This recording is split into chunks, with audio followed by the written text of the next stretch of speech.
serving its real purpose. Tonight, we'll delve into the matters on this. Stay with us. Management of the Ghana Port and Harbours Authority summons an emergency meeting with stakeholders to inquire into why there's a decline in the traffic at the ports and harbours. What was the outcome of the said meetings? Stay with us. We'll find out more into this. And as we inch closer to Easter, we engage Christian leaders on how celebrants can make the most out of this, including we shall also look at the security arrangements, plus a word of caution from the Ghana National Fire Service as well. Stay with us.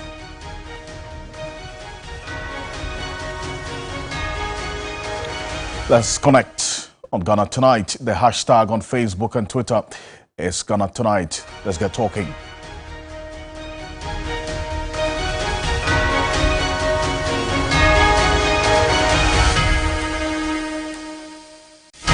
Let's settle for Ghana Briefs.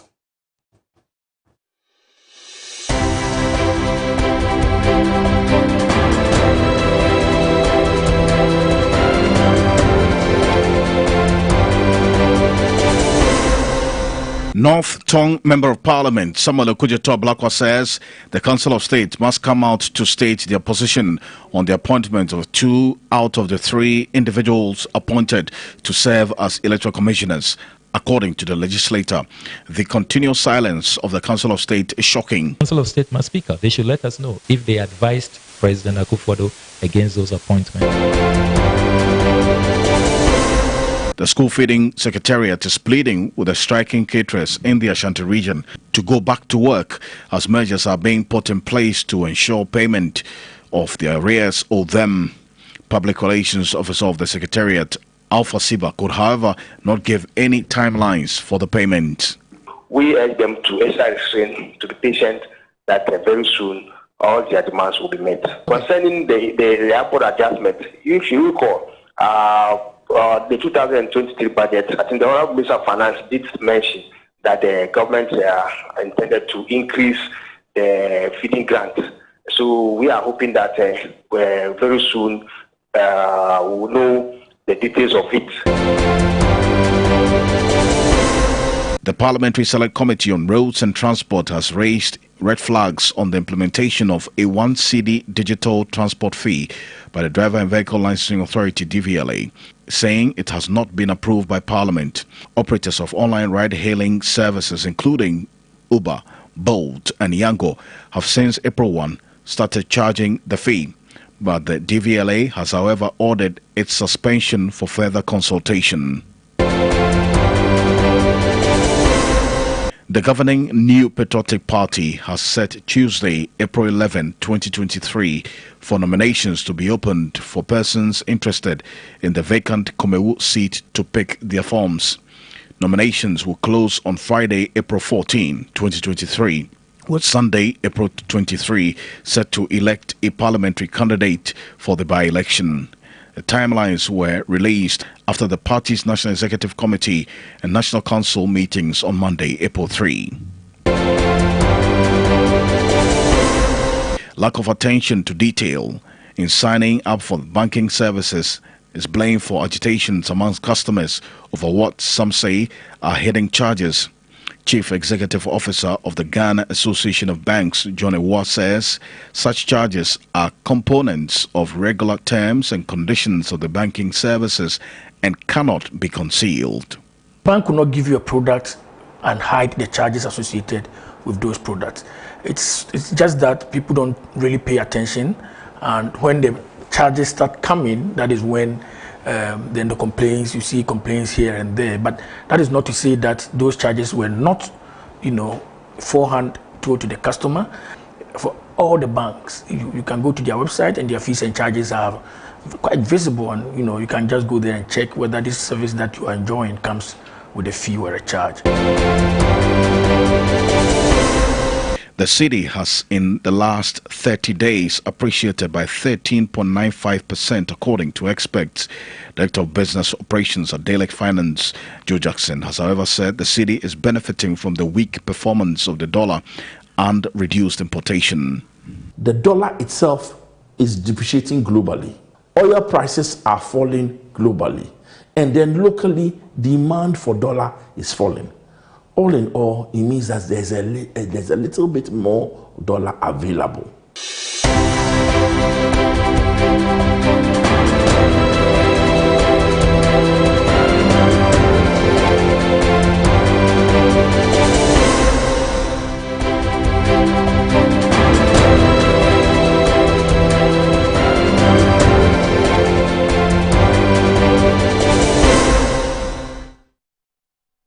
Parliament failed to listen to the concerns and pleas of the people and rather listen to themselves, forgetting that they represent the interests of their constituents, including the Ghanaian business community.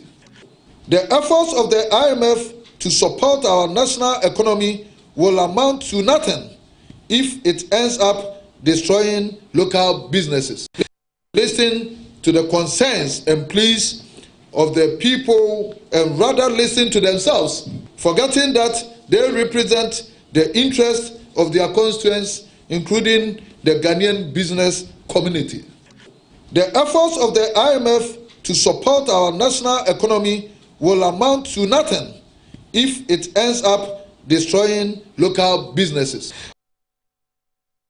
And then also importers and exporters and a few others who addressed the press conference a couple of days ago. But today, the Ghana Port and Harbours Authorities was a couple of weeks ago also indicated that it had observed a massive decline in port traffic in recent times, which they started tracking as far back as July 2022 and continued to the end of the first quarter of 2023. In fact, we have the statement from the Ghana Ports and Harbours Authority on this matter, which we would look into later on the show, so stay with us. But obviously, if this continues, will lead to a loss of revenue. If the reduction in the port traffic continues, will definitely lead to the loss of revenue due government at the ports. And the projected internal revenue for the year 2023 as captured in the 2023 budget may not be achieved, all things being equal, if things continue this way. In fact, from our checks, the decline in the port traffic, or that's business at the ports, is as a result of a number of factors, including these. That's what you see. The removal of the benchmark values, also exchange rate, and then also increased freight charges as well. As we saw it, and then the increase in the VAT by 2.5%. All of the VAT increase took effect from the beginning of the year, as was approved by Parliament in the last quarter of 2022. The freight charges have also increased. That's according to what the importers and exporters, and in fact, GUTA, they've all been giving this information to us. Exchange rate has also gone up as a result of the removal of the benchmark values, which has also impacted on a number of things. In fact, what we observed is that because of these four major factors, the business at the ports, the cost of it has shot up astronomically. And that is affecting a lot of the businessmen and women who do business at the ports in this country. In fact, people are not importing as many cars, for instance, as they used to about a year ago. And that has influenced the cost of the cars being sold here domestically. So cars that were supposed to have been sold for 100,000 now being sold for about 200,000 cedis and so on, because duty has gone up so high. And if you bring the cars and you're not able to clear them after a certain period, that's about 60 days, it will be confiscated and gazetted as such and now be sold. The car dealers are suffering. This is what one of them told my colleague, George Quening. You take a look. 24 years investment in car dealership business is becoming meaningless to Roland Asian owing to prevailing challenges. His car imports have reduced drastically. He can sit at the garage for weeks without engaging a single customer. Cars that we sell maybe 120,000, we are forced to sell it 220,000, 240,000 because everything has increased. The dollar, duties, we have other more taxes that have been introduced at the harbour. Even this customer here could not afford a 2011 Toyota RAV4 selling at 130,000 cedis. Before the reversal of the benchmark value policy on import duties and the introduction of some port duties, you could acquire the same car for 70,000 cedis. He fears if nothing much is done, he may have to say goodbye to his business. Well, you need the money even to buy food, to pay your children's school fees. And if your car is there and your children are not going to school, you are not feeding them, you have to reduce the car and sell it and get some money. Not just the car dealers are facing, but everybody who does business at the ports. It's either they reduce the prices of what they are selling so that they can just get the items to be bought, or you maintain it at the price and you may never have anybody buying it. Because you see, the purchasing power of the people who have to buy is also going down. You and I, we can't afford it. This was going on. And when we got into the computation, into the import duty on cars, it's quite a detail which we'll get into as we go on here on Ghana Tonight. But other people engaged in import and export business are also reeling under a number of taxes. This is what we saw as well. These taxes that importers and exporters are already burdened with, even before the taxes that have been approved by Parliament actually kicks in. This is also going to have its own impact as well. But even before this is eventually accented to by the president, the importers and exporters are dealing with a number of taxes already as we speak. And that is also impacting on the pricing of their products. And these are the concerns that we're going to be getting into as we go on here on Ghana Tonight. And bear in mind that government is also having a fair share of the situation, because internal revenue will be impacted if the traffic at the ports continues to reduce. The Importers and Exporters Association will be joining us as we get into this matter, plus the impact of this growth and sustainability levy on the banks in this country. Stay with us. We'll be back shortly after this quick break.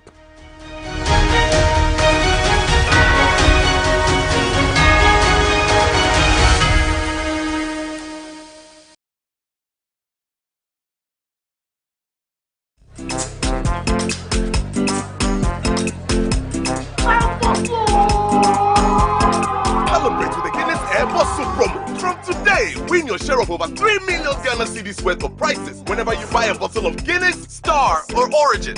Dial *1000# to submit the code under the crown, and you can win cash, free airtime, and drinks. So look sharp. This advert is FDA approved. Drink responsibly, not for sale to persons under the age of 18 years. Not recommended for pregnant women. Ladies and gentlemen, we're going to demonstrate to you the superior properties of Flamingo paint as compared to other paint brands on the market. We take equal quantities of Flamingo paint and this ordinary paint. We then dilute them with water. And now, let the test begin.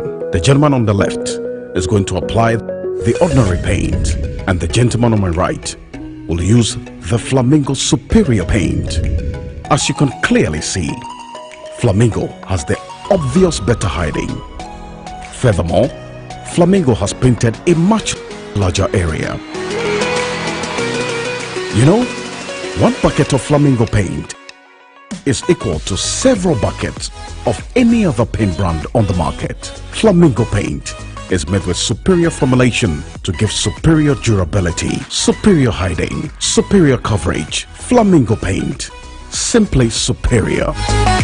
Everybody knows Acrobato. And if you know Acrobato, it means you know M-Punch Homeopathic Clinic. M-Punch Homeopathic Clinic is my pillar. Let's hear what others are saying about M-Punch Homeopathic Clinic. Who will be careful M-Punch one? Chesena me ankasa me period no say problems wom ntina ma wo ho idea ma me papa chesena nya asem ketewa na me kwan point no mo hwe me modem no mo hwe bibia na so mo medu me fire no ene ma won kra me enu kofro kwa na mkwan mu a eba head everything yourself me ma me no adwodwo eda ho a wontumi nante ene ne ko end point o mama no nura ene ne ho idea watimi asori anante. That's end point for you of Acrobato. Hello hey ohwehwe what che okay a free bra wo di end point what dance am me call you no me Johnson sema na enkoyie empaso na my emre nyina na magina sebema na me be fie for there the one dey nyina jaresa. You heard everything. I have secret. M-Punch is my secret. M-Punch Homeopathic Clinic. I'm free. At long last, Blue Jays Vodka makes a bar market. Blue Jays Vodka makes Numbi a fine.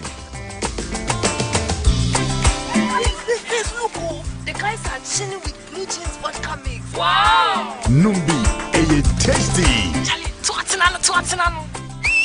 Can we join you guys? We are all single.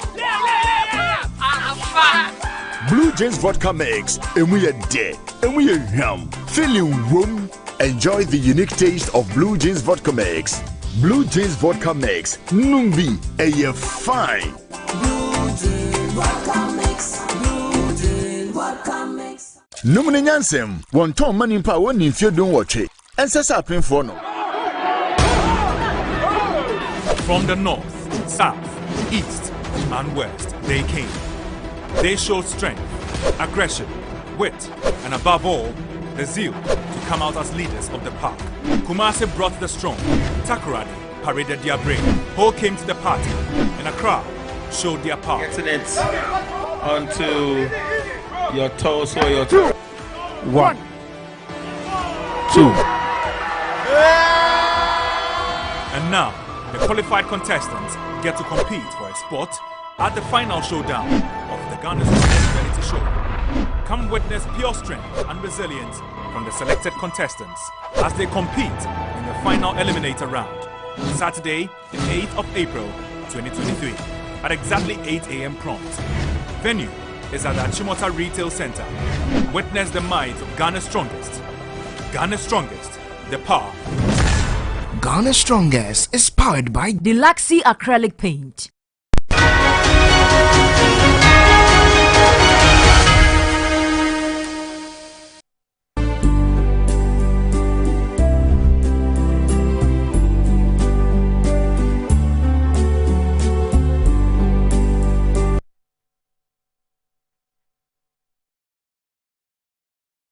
Welcome back to Ghana Tonight.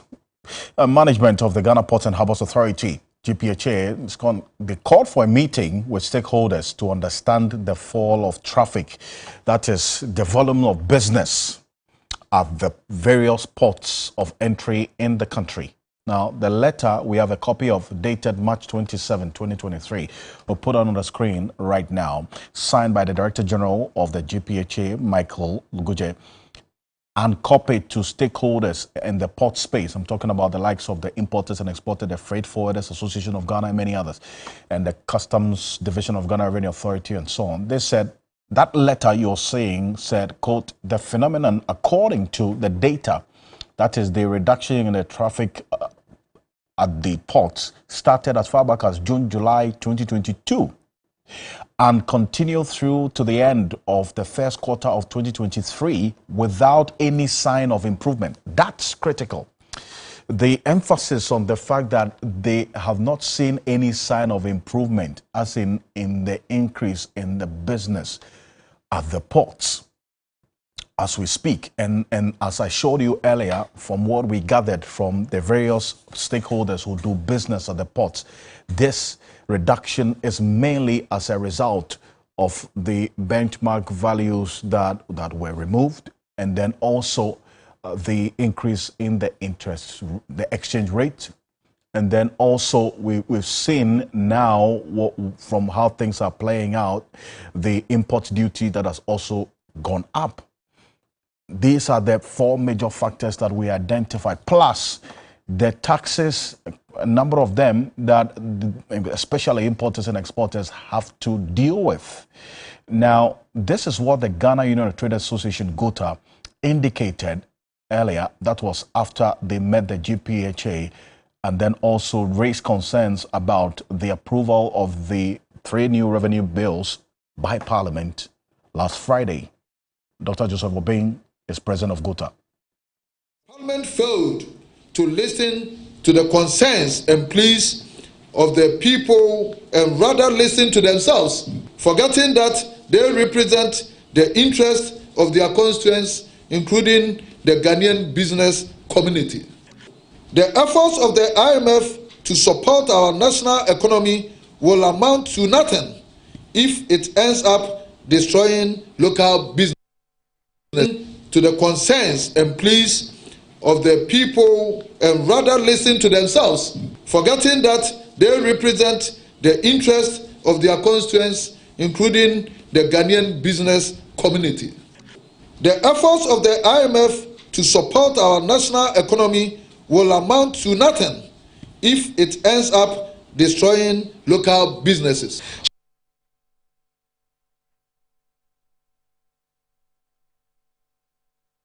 And I'm going to put on the screen the list of the taxes that the importers and exporters, are also burdened with. And this is GUTA, they are concerned. They spoke on behalf of a number of the stakeholders who also do business at the ports there. And you also saw the Freight Forwarders Association also placing on record their concerns about this. Now, let's go on to the telephone. Samson Asaki Awingobet is Executive Secretary of the Importers and Exporters Association of Ghana. Mr. Awingobet, thank you for your time on Ghana Tonight. So first off, what are the factors that have led to, we understand, the reduction in traffic as the business at the ports from the importers and exporters perspective? Well, thank you very much. It's rather unfortunate that I could not join you via Zoom. That's fine. Yes, it's terrorism. First and foremost, Alfred, let me say onto the Ghana Port Harbour Authority. It is just this afternoon my attention was just drawn that the invitation letter that was sent to my outfit, which I posted it on our platform, the Importers and Exporters Association. We have two platforms. We have the media platform, then we have the membership association platform. I posted this letter to the membership association platform that one way or the other, it found its way to the media, and today it seems the media is all over with this issue. It wasn't a deliberate, but I think that it is an error that has occurred. However, the subject matter that we are discussing is a matter of interest, and that is why the Ghana Port and Harbour Authority wrote to all of us to engage us further to understand what is happening, that when they look at the statistics of the port in 2021 and 2022, 2021, container turnover was 1.51 million containers. Last year, 2022, they saw 1.2, which means there's a drop of the container turnout in the Ghana port. And so it's a concern. Of course, I appreciate and I begin to appreciate with the management, because if you are a manager and you are doing production, you want to increase and improve on your previous performance, not to be seeing a decline. If you see a decline, of course, you have to conduct a research, you have to do investigation. I see. So it was as a matter of that, the authority engaged us to understand whether importers were using their port and the port is so expensive, or they have done something to the importers and do not want to bring their cargo through the Tema port, or whether we are diverting the cargo to other ports and leaving the Tema port empty. And so that was the actual issue. But we made it clear to the management that it isn't that the GPHA charges is too high. What is making importation drop in this country is as a result of government policies. One, the total reversal of the Bengal values last year has affected and has increased the duties in our port. Two, 2023 budget, the government increased the VAT from 12.5 to 15% by introducing 2.5 VAT. Again, we also saw the CD increase, the exchange rate increase customs are using in calculating duty in the port. Then above all, we saw there's inflation rate and everything is catching up in the port. So, and then of course, we can't also forget about after paying freight for a shipping line to bring your cargo to the Tema port, there are certain charges that shipping lines are charging called local handling charges. Meanwhile, the same shipping lines that are calling in Nigeria port, the same shipping lines that are calling in the Ivory Coast, the same shipping lines that are calling in Benin port, the same shipping lines that are calling in Lome port and Ivory Coast. Yet, some of these charges or the cost of these local handling charges is not like that in those ports, in those ports that I've made mention. But when they get to Ghana, a container alone, after you have gone to pay a duty, a hooking, assuming someone import a frozen food import into this country, a frozen container, he paid over 270,000 duty to Ghana government. Then you go, if it's for the assuming the person is bringing 10 containers on one document, one bill of lading, this shipping line will take you 10,000 or 7,000 times the number of containers in one bill of lading. Not even that they are charging you just 10,000 for one per bill of lading, but they are charging you, if it's a bill of lading that has 100 containers, they will charge you 7,000 or 10,000 times 100 containers. That is also increasing cost. And if an importer is able to struggle, look at the kind of high duties that we are having in this country. If an importer who brings 100 containers struggle to raise duty to pay for the state and could not raise one to pay for the local handling charges, this shipping line will not release your cargo to you. Then your cargo is running into demurrage and rent as well. That is the reason why many of our people are saying, look, if I'll bring my cargo to the port and I have to pay so much, and then apart from paying the duty and taxes and fees and taxes to government and pay fees and charges to the government agencies, then a shipping line that I've paid my freight to for them to bring my container to the port will also hold my container because I have not paid what we call local handling charges. But if that same vessel, that same ship goes, calls to Lome, call to Africa, call to Nigeria, they are not charging these shippers there like that, then let me take my cargo to this area. And there's a diversion of cargo to this port area. So I see. Hold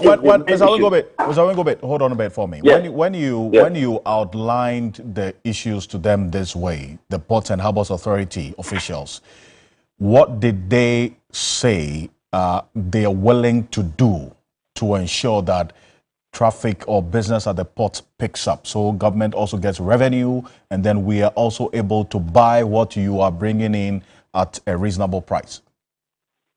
Oh, in principle, the authority agreed that what we were saying, because what the factor that is influencing the diversion of cargo, or not even important at all for this first quarter, is that because of the duty is so high, the taxes is so high. And so they've agreed in principle that they will have to talk to the sector minister. Our sector minister, for that matter, is the transport minister. And so that the transport minister can later with the trade minister, with the finance minister, so that at least you can sit there as a stakeholder and discuss on the issue. If they have to reverse the Benchmark values, or if they have to do something with the Benchmark values, so that at least they will be, importers can bring the cargo to this port and then clear at a lesser cost. They will do that. They want to do that. They are willing to do that. Then, of course, the shipping line handling charge that I've raised, I said that having government reversing the benchmark values, increasing the duty of the importers, increasing the VAT of it, after you struggle to pay all these duties, then if you are unable to raise one to pay your local handling charges, the shipping line will never release your cargo to you. So that's also issue they intend to table it before this our meeting that we are calling on, that there is a need for the government, or there's a need for GPHA to lead on that conversation. And they were willing. The Director General, the management, the top management of GPHA were willing. And I think my colleague, the Gupta President, I had Gupta President speaking before you came to me. We were all there and they agreed that what we were requesting or what we were proposing is laudable, and of course, because we made it clear that it is not because GAPOP handling charges is so much that the importer doesn't want to bring the cargo through. But it has largely, what the factors that is making importers to run away is because of government revenue. And so now that even that, when we were crying that this is the cost, then the one I had to also approve this trade bills that is also going to increase the cost. In fact, I was just coming there. So I'm just coming there. In fact, you mentioned the shipping lines. They are also going to be impacted by the growth and sustainability levy if eventually assented to by the president. Which of the three revenue bills that were approved by Parliament would affect you, importers and exporters? Good. So Alfred, now 5% is going to catch up with these shipping lines again. We are dead. We are dead because there's not even law in this country to regulate these shipping lines in the first place. So they charge that local charges arbitrarily without even negotiation, without even sitting to negotiate with us. That is what is happening. Apart from, so if the 5% profit before tax, then of course this local charges that I am screaming now that yes, some of them are charging 6,000, 4,000, 10,000 per container, but it means that they will increase it the more because they will tell you that it is your government that is asking this money from us. So that I'm even afraid that the worst scenario will even happen. This $1.2 million containers that came to Tema Port last year, even if you don't care us again, maybe even this year we won't even hit 1 million because that is going to increase the cost of doing business. And I know many people who will not bring cargo to this country because they can't pay. And then they will also bring the container. And because they cannot raise the revenue to pay the duty or raise the money to pay local handling charges, then government will end up auctioning the containers, and then the importer is not even having access to it. Quite apart from that, the accessible tax, those who will be bringing carbonated drinks, can malt, can coke, whiskey, wine, and other things are all also going to be affected by this increment, moving them to 20% import duty that we have seen that they have just this rate is bringing. Then, of course, the ordinary 2.5% for the others. meaning that any importer or any business person who is in this country under not fall under category 5% or but rather the 2.5, meaning your annual turnover your final revenue is going to be affected by another 2.5% government is going to have from you. So quite clearly, this 3 bills that has got is affecting us left, right, forward, backward. It is not, you can't even say it's only the external tax alone, or you can also say it's only the permanent. Quite the permanent, the financial services as well, because these importers are the people who are transferring money to pay their suppliers day in, day out. And so that 5% from the banking service to them is also going to hit them so hard. So when we hit at the bank, when we hit by the shipping line, when we hit by the external duty, we completely don't know where to go. That is we don't know where our faith is. Our faith is in God, and I know with God. That is why we have petitioned the President of the Republic today, and I'm sure my colleague told you that today, after our Tuesday press conference, we have sent a formal petition to the Minister of Trade, the newly Minister of Trade this afternoon, and he will forward our petition to His Excellency the President, so that we are hoping and praying that if Parliament has approved this without consultation, if the Finance Minister has sent this bill to Parliament without consulting business community, it has never happened, Alfred. Okay, so eventually, you're going to pass on the cost to us if the cost of doing business goes up. The customers will have to bear, isn't it?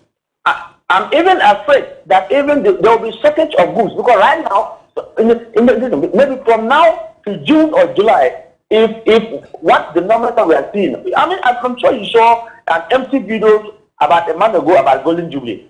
And it's not only Golden Jubilee. If you go to the MPS, who brought their money to expand the port terminal, the MPS Terminal 3. If you go and ask them, they expand the port because they were expecting more cargo. Now that I'm telling you that in 2021, they received 1.5 million containers. In 2022, last year, they received only 1.2. So this year, we might not even hit 1 million. And so now that because of the cost of doing business, because the duty is so high, says that if the one who used to pay, let's say, 15,000 to get to Toyota Vita, now you have to pay over 50,000 per time just to clear a Toyota Vita. That no longer bring more import. And I can tell you there's a lot of many importers in this country from January to now as we speak. Do not even bring one container. I am afraid that if government should go ahead if President goes ahead to sign the bill and it's become a law and the DRA goes ahead to implement this thing again, we will be doomed because there will be shortage of food, there will be crisis in this country. I only hope and pray that government will listen to that. We'll see how the coming days will look like. Thank you. Samson Asaki Awingobit is Executive Secretary of the Importers and Exporters Association of Ghana, painting a rather worrying and gloomy picture about the coming days and how things will look like if indeed the port's traffic remains low, and if government, that's the president, eventually accents to these 3 revenue bills. But we'll keep an eye on this as well and be also updating you. This is Ghana Tonight. And not just the importers and exporters have been complaining. The car dealers have been hit. We have other people who do business at the ports. They've been hit as well. The freight forwarders, they've also been sending in a number of their concerns. A practical experience is what one of the car dealers told my colleague George Quening earlier today. Take a look. 24 years investment in car dealership business is becoming meaningless to Roland Asian owing to prevailing challenges. His car imports have reduced drastically. He can sit at the garage for weeks without engaging a single customer. Cars that were selling maybe 120,000, we are forced to sell it 220,000, 240,000 because everything has increased. The dollar, duties, we have more taxes that have been introduced at the harbor. Even this customer here could not afford a 2011 Toyota RAV4 selling at 130,000 cedis. Before the reversal of the benchmark value policy on import duties and the introduction of some port duties, you could acquire the same car for 70,000 cedis. He fears if nothing much is done, he may have to say goodbye to his business. Well, you need the money even to buy food, to pay your children's school fees. And if your car is there and your children are not going to school, you are not used at the harbor. Even this customer here could not afford a 2011 Toyota RAV4 selling at 130,000 cedis. Before the reversal of the benchmark value policy on import duties and the introduction of some port duties, you could acquire the same car for 70,000 cedis. He fears if nothing much is done, he may have to say goodbye to his business. Well, you need the money even to buy food, to pay your children's school fees. And if your car is there and your children are not going to school, you are not feeding them, you have to reduce the car and sell it and get some money.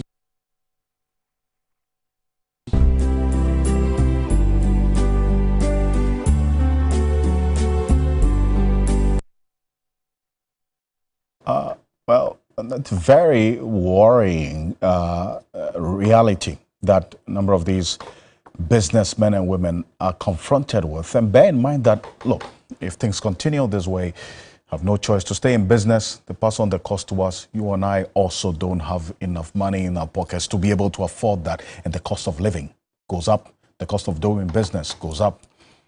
And that's where the Ghanaian people raise concerns about how things, the state of affairs are in this country. But we're getting into the festive season. And to avoid these fire outbreaks, accidents on the road, and other related incidents, we're bringing in the various agencies who have information and the caution for you, the public out there. And we'll go on to Zoom as we go on to speak to Reverend Father Cyril Fayose as well. But we have in studio now for a conversation about the issues of fire outbreak. We have some statistics we'll put out there shortly. But the Assistant Divisional Officer of the Ghana National Fire Service Public Relations Headquarters is here, Alex Kinate. Is with us in the studio. Kinate, thank you so much for joining us. It's a pleasure. Tonight. It's like home being here every time. Indeed, it's good to have you. When we get into such periods where there's a lot of activity and people are at home and so on, the rate of these fire outbreaks also increase, is it not? Exactly. Good evening to your cherished viewers and to your good self. So during festivities, we record a lot of fires. If I quite remember, 31st night, for instance, we recorded a very massive fire at Dome. Between Domi and Taifa. So festive seasons are noted for fires like that, and as a service we always advise people to be precautionary, and then try to prevent fires in their own ways. As a service we are committed to attending to fires immediately there's a reported outbreak, but then it behoves on the people to be responsible for themselves. Some ways that they can be responsible is not allowing the children access into the kitchen during times like these. You should allow children access into the kitchens during times like these. I see. Children are fond of playing with. And one thing I need to mention is that the matches is not a toy. Matches is a tool. So they have to always make sure that they keep the matches away from children. Because when, and always do well to put out your gas cylinder, turn it off on the cylinder and keep the cylinders outside the kitchen, just to make sure that you're safe. The gas cylinder must be outside of the kitchen. I see. The practical case where an auntie of mine moved into an apartment where there was no provision for the cylinder to be outside, and the house owner also says, "Look, don't do any alteration or try to chisel in and create a hole and pass the tube out and put the cylinder at the veranda or whatever. Leave it as it is." In that case, what should the person do? So that's why you have to arm yourself with information like this, so that in going to rent, look out for some of these things. Clear some of these things with the landlord, that you are very much aware that cylinders are not supposed to be left inside the kitchen. So you want to keep your cylinder outside the kitchen. And so if he insists that, he insists that he's not going to allow you to put it there, then you don't rent the place, because then at the end of the day, you end up losing your life and all your investments. Also, when you're going to rent, look out for buildings that have more than one access route for both entry and exit. But if it's a single room, that's just one access route. Okay.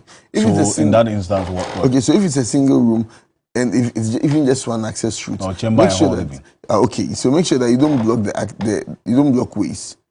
You know, you don't put highly combustible materials to block the way so that you can be able to get easy access in and out if there's an emergency. I see. But give me the statistics of that is if you have it, you know, of it.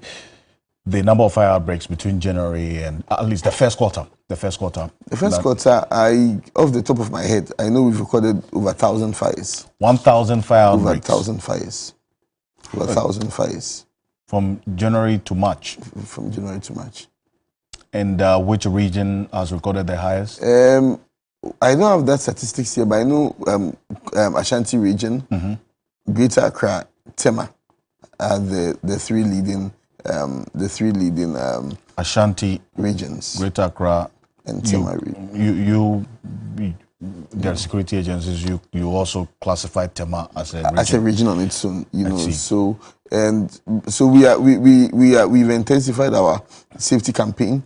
Our men at Ashaman and Tema, they were out on the motorway, you know, intensifying education on the motorway and inspecting extinguishers in vehicles, because we realized that the speed of vehicular fires has risen. So it was a good initiative on the part of the commanders of these various regions to go on the streets, educate people, inspect extinguishers. People even have extinguishers, but they don't know how to use them. So they took the opportunity to inspect and then educate them on how best to use the extinguishers when they face an emergency in their vehicles. I see, but there's over 1,000 fire outbreaks. Which of the sources of fire was the commonest? We had the highest. We had the two leading ones were commercial and residential and domestic fires. Commercial and domestic fires. Yes. So commercial, I mean like for market fires. Yeah, markets, okay, shops. You know, generally everything. You know, shops, factories. We comprise them all under the commercial fires. I see. And I think just on Monday, the MTN building at East Legon caught fire.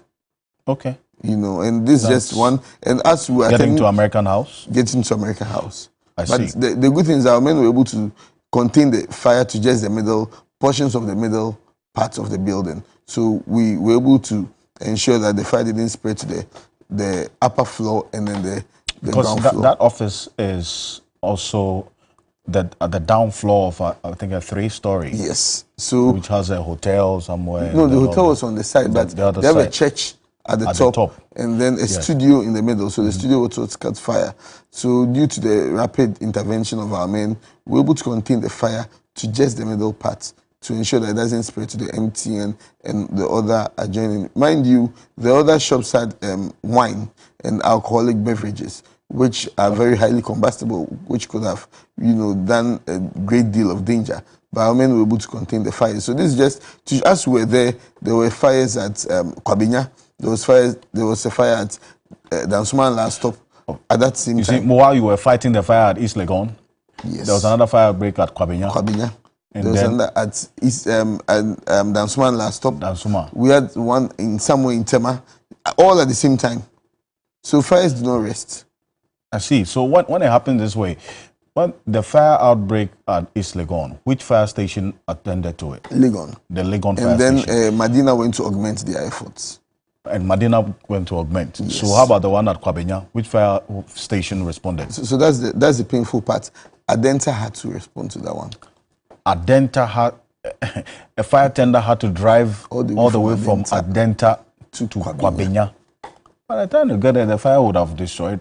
Because fire is moving. And just last week, around Antaru here even called me to inform me of a fire at Tabura, on the Tabura Racecourse Road. You know, I was already Tabura Alaji. Yes, on that just close the golf filling station. I see. So the good thing is that someone had already called and our men were on their way. But then the closest station that would have attended to that fire was Abilinkpi. And just at that moment, Abilinkpi too was attending to a fire at Abilinkpi taxi rank. Wow. So we had to call on Circle to come. Circle to attend to the fire at the Tabura way, yes. Oh, but that's serious. Unfortunately. No, but why? What's unfortunate about this? Why can't you get a fire station, say, around La Paz, which is, you know, in terms of proximity, closer? We as a service, we are committed to rapid response, but then it's up to the municipal assemblies. As a service, we can't just go and take over a land or a building that we are fire service, so we are taking over. It's up to the municipal assemblies, the kind of priority and the kind of importance they place on security by ensuring that people are, the security needs of people are met. I think they should apply same prominence or same importance to the safety needs of people over there. It's up to the municipal assemblies to set up fire stations. I know that at Anya Market, you know, they've been able to set up a station for us there. Okay. But then again, there's no appliance. And I know procurement is being made to get an appliance. So until that, we do our best to manage. So if the one at Awish is opened, hopefully it should be able to serve the people within that area. I see. So it is the municipal assembly's responsibility to ensure that fire stations are built. Exactly. And so if the municipal assembly also fails, then what can the citizens do? I mean, who then has to impress on the municipal assembly to do what is expected of them? Because lives are at stake. Property is being destroyed because fire would be consuming people's property while a fire tender moves from Circle to Tabora, from Medina to Kwabenya. The fire doesn't wait. So what's going on? So you see, we implore on people to put as much pressure as they put on their. They should put pressure on their. I was at a fire at Achimota around the Gimpa area, Christian village. And the people were put a fire service. And I told them that, look, don't put the blame on us. Put the blame on your elected executives, your MPs. Tell them that, yes. What should the MPs No, so do? the MPs then should coordinate with the municipal assemblies to ensure that there's a fire station. Make a demand to your MPs, because I know the municipal assembly, your MMDCs are not elected, but your MPs are elected. So if they come for re-election, tell them that until you open up a fire station for us to protect us from fire, we are not voting for you. A fire station in each constituency? That would be very laudable. So just as was done for the ambulance service, you would appeal to government to also get as many fire tenders as possible? Exactly. We need a lot of fire tenders. How many fire tenders do you have now? I can't give the specific number, but then what I can say, the truth of the matter is that most of the appliances that you see, most of the fire tenders that you see are well over 15 years old. Oh, wow. Some are about 15, 10 years old. The fire tenders fighting fire in this country, they're very old. Between 10 and 15 years. Yes. That's how bad the situation is. So the previous and present government haven't bought fire tenders for you? I know provisions are being put in place to purchase, but it's not arrived yet. You know, one of the questions I was going to ask you was a recommendation. I think after the June 3 fire and flood disaster, one of the recommendations in the report by the committee was that you should be giving a helicopter to fight fire. If you don't have fire tenders on the ground, so I'll reserve that question, because helicopters, I don't know when it's going to come. But you see, that raises issues about the seriousness that we put on issues related to fire. Is it not? If you have 10 to 15-year-old fire tenders that you're using to fight fire now. So you see, so when our men get to a scene, and because some of these equipments are old and obsolete, when you want to start them, you know, it becomes a problem. So that's when people would say we didn't come with water. But until we're able to start the pump, you know, and it's just like a brand new car you've brought from the port. The car can even get broken down on the motorway. So people have to bear with us and understand that it's a pump that we're using to start the water, to be able to pump the water to fight the fires. Wow. And while we talk about this and also impress on government to place importance on getting the fire service the needed equipment, we're also praying that, you know, God will still have mercy on all of us. Exactly. That's why Reverend Dr. Serofiosi is on the telephone. He's the General Secretary of the Christian Council of Ghana. Reverend Dr. Serofiosi, thank you so much for joining us on Ghana Tonight. Jesus is going to be crucified tomorrow. But what's the message for the Ghanaian people for the Easter period?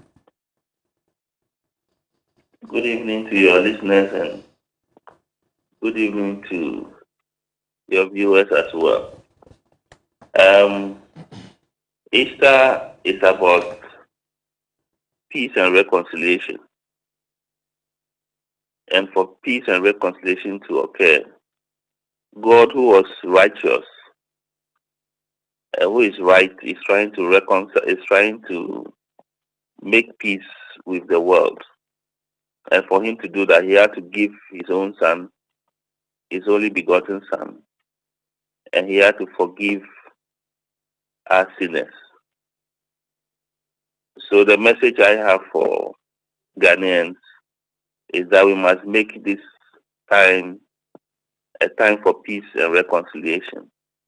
We may be right, but we should be willing to give and to forgive so that there will be reconciliation and peace in all the different segments of society, in partisan politics, in the ethnic differences in different parts of the country.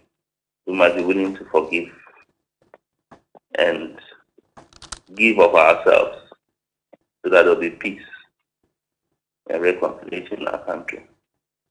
Peace and reconciliation, indeed. Reverend Dr. Serofiosi, but before you go, and I know that you've also been observing and also listening to the concerns and also the frustrations of the Ghanaian people about the current state of affairs as well. Is the council also engaging or making recommendations to government so that the people can also have some peace of mind and talk about reconciliation? Yes, the council has been very, very active and has been at the forefront of engaging the government and the powers that be prophetically.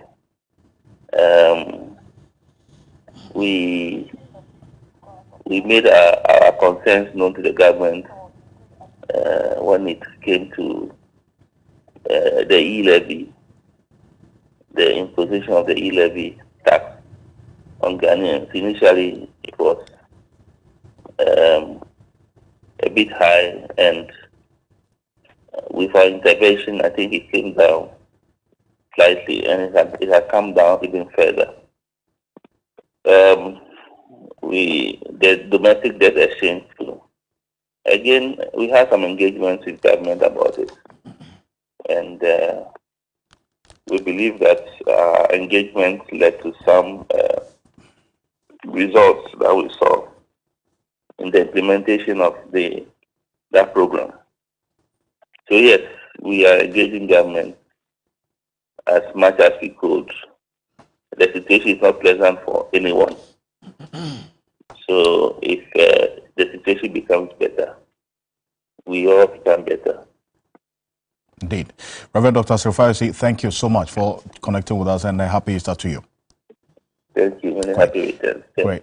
Reverend Dr. Serofiosi is the General Secretary of the Christian Council of Ghana, and I still have Alex Kinate with me in studio. It's with the Public Affairs Department of the Ghana National Fire Service headquarters. So for the people who are watching us, some of these things, if you have to wait on government, you see you're going to wait for quite a while. Okay. As we also ask government to attach importance like what they did to the fire service, that's the ambulance service. They got them ambulance, displayed it at the Black Star Square. We all saw what happened. It's also improved their response time. Well, so even though you won't say it, because we all know sometimes when you say the truth and some of these issues comes, we would say it on your behalf that there has to be enough seriousness paid to the Ghana National Fire Service, because fire destroys both lives and property. So that if you have fire tenders as old as 10, 15 years fighting fire, where's the hope? Where lies the kind of hope that we would have in the fire service to do a good job? So finally, what can people do to also save themselves of fire?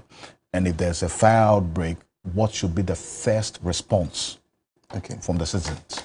Okay, so well, that's a multi-barreled question. I'll be able to answer them all. So would implore on people that as much as they keep crying and shouting that we need police stations, police go with fire. Whenever there's any emergency, the fire service call on the police. When the police also get to a scene and they realize that people are trapped, they call on the fire service. So when you put pressure on your MMDCs, your elected reps, that you need police stations to protect you, put as much importance and as much pressure on them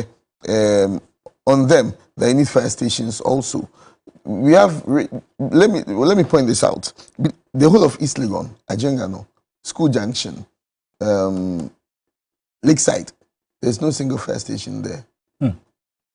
Lakeside, Ajengano, School but Junction. That's an expanding community. I mean, it's going all the way to even Trazako, all up to Hills, Trazako. My Jaw, and all those places. There's no single fire station there, unfortunately. So as much as people come together to put up important facilities or important installations they feel will protect them, they should come together, come to the fire service. We have more than enough men. We always, when I go on interviews, I always tell them that if, even as a market or as an institution, if you need the fire service to protect you, write to the chief fire officer.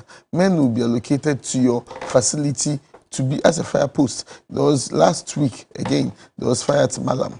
And because we had a fire post at the Malam market, our officers there were able to get the situation under control before our tender arrived at the scene. So please, we have more than enough people. We are currently have over 1,200 people in training right now who will be passing out somewhere next week. Come to the fire service, implore on us, come up, tell us that we have this facility that wants you as a fire service to occupy. We'll do well. And during the Christmas, we'll advise people that whenever there's fire, please do well to have an extinguisher at home. Use the extinguishers only at the incipient stage when the fire has started at the incipient stage. And please, when you're entering a room and you realize that there's fire, do not open the door. Keep the door shut so that to restrict air from entering, call on the fire service and then let us come and do what we do best. So you get an extinguisher at home.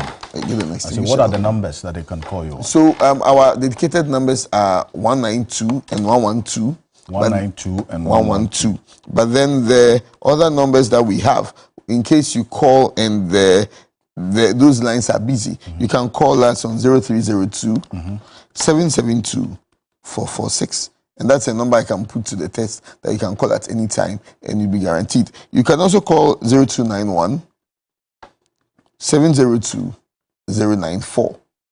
And the numbers are not meant for pranks. Please call us only when you have legitimate consent and you are assured of prompt response. ADO Alex Kinate, thank you so much for coming.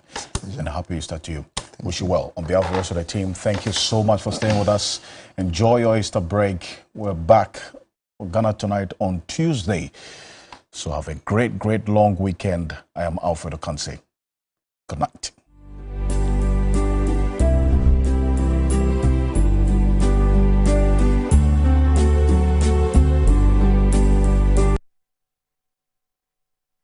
Ghana Tonight is brought to you by Flamingo Paint. Superior durability, superior hiding, superior coverage, simply superior.